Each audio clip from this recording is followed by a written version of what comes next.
আমি যতদিন কামাই করতে পারি তোর আমি খাই। সে 10 টাকা কামাই করে যে দিব এটা পারে না। এই পানির উপর আমার নির্ভর করতে আছে, যতদিন কারো দোয়া আমার লাগে। দর্শক, আমরা 2 দিন ঠিক আগে কিন্তু এই যে আঙ্কেল আমার পাশে দাঁড়িয়ে আছেন তাকে নিয়ে কিন্তু একটি রিপোর্ট করা হয়েছিল এবং সেখানে বলা হয়েছিল যে তার অর্থনৈতিক যে অবস্থা সেটা অনেকটা খারাপ অবস্থানে আছেন এবং তার সন্তান যারা আছেন সেই সন্তান নিয়েও কিন্তু তিনি বলেছিলেন যে তার পরিবার খুব আসলে সংকটের ভিতরে আছেন এবং তিনি কিন্তু এই যে টিএসসি যে চত্বরটা আছে এখানে ঘুরে ঘুরে পানি বিক্রি করেন। ঠিক আমরা কিন্তু ঠিক তাকে পেয়েছিলাম টিএসসি এখানে। এখন একটু আসলে আপনারা সবাই প্রশ্ন করেছেন যে তাকে আসলে কিভাবে আপনারা পাবেন, এই বিষয়টা কিন্তু আপনারা বলেছিলেন। আমরা একটু এখন কথা বলবো এই আঙ্কেলের সাথে, আসলে তার এখন কি অবস্থা বা বর্তমান অবস্থা কি। কেমন আছেন আপনি? আব্বু আমি ভালো আছি, আপনি ভালো আছেন তো? জি আলহামদুলিল্লাহ। জি আল্লাহ ভালো রাখো, আপনার করে আমি দোয়া করি।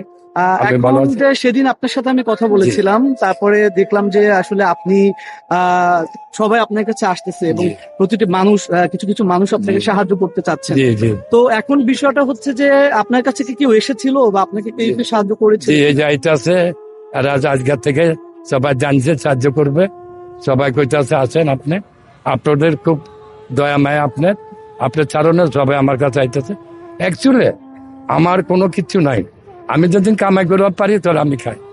মেয়েরা কে কোন জায়গায় আছে, ছেলেরা কোন জায়গায় আছে, আমি কারো রুজি কারো কামাই আমি খাই না। আমার কামাই আমি খাই, আমি সৎভাবে। যারা মিথ্যা বলে এগুলোকে আমি চলি না, যারা সত্য কথা বলে এগুলোকে আমি আছি। আমি কোনো মিথ্যার মধ্যে নাই, কোনো দুর্বনের মধ্যে নাই। আমার আত্মীয় স্বজন আমেরিকা থাক লন্ডন থাক আমার দিকে বাজান কেউ খেয়াল করে না।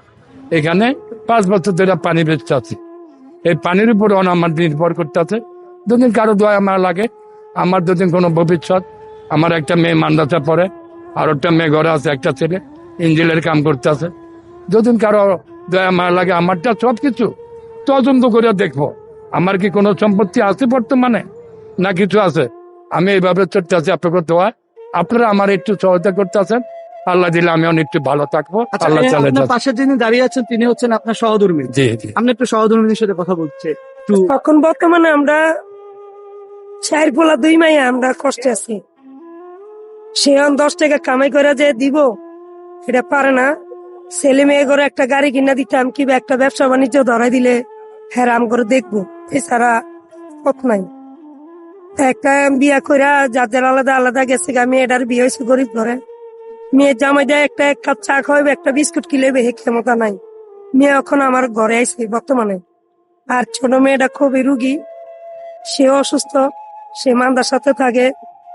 সে পড়ালেখার খরচা দিতে পারি না, আমিও দিতে পারি না, আমি খাইতে পারি না ঠিক মতন। আমার ব্যবসা বাণিজ্য আমি আসতে পারি না, আপনি পড়া থেকে নিজে গা ব্যথা উঠে আমার এই সাইডটা পুরাটা অবশ্যই গেছে গা।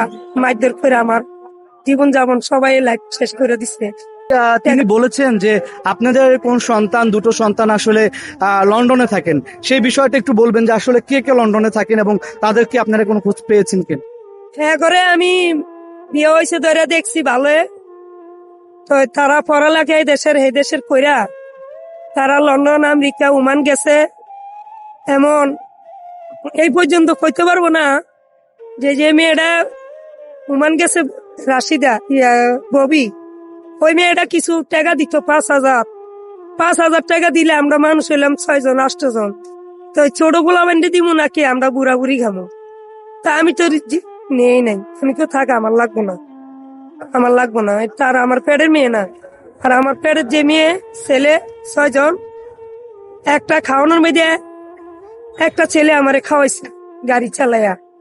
সে বাপুর গাড়ি অ্যাক্সিডেন্ট হয়েছে, সিগারেটের গাড়ি, নেভি গাড়ি, এমন বেকারি ভ্যান গাড়ি, বহুত ধরনের গাড়ি গুড়ি চালাইয়া খাওয়াইছে। তখন আজকে 6 বছর ধরে সের কাম ফিরি, সের কিছু দেখি না আমি। আচ্ছা, আপনি একটু আগে বলেছিলেন যে আপনার পেটের সন্তান না, তাহলে আঙ্কেলের কয়টা বিয়া? সে 5টা বিয়ে করছে। প্রথম বোর ঘরে বাল বাচ্চা হয় নাই, মারা গেছে। পরে এক বোর ঘরে 2 বাচ্চা, 2টা মেয়ে। আরেক বোর ঘরে এই 1 মাইয়া 1 পোলাটা মারা গেছে। এই একটা মাইয়া হেডা উমা। আর যে 2 বোর ঘরে হেডা হইলে একটা আমেরিকা একটা লন্ডন। সে বাবা কি আছে দুনিয়াত না বাইচে আছে নাকি সে জিগায় না।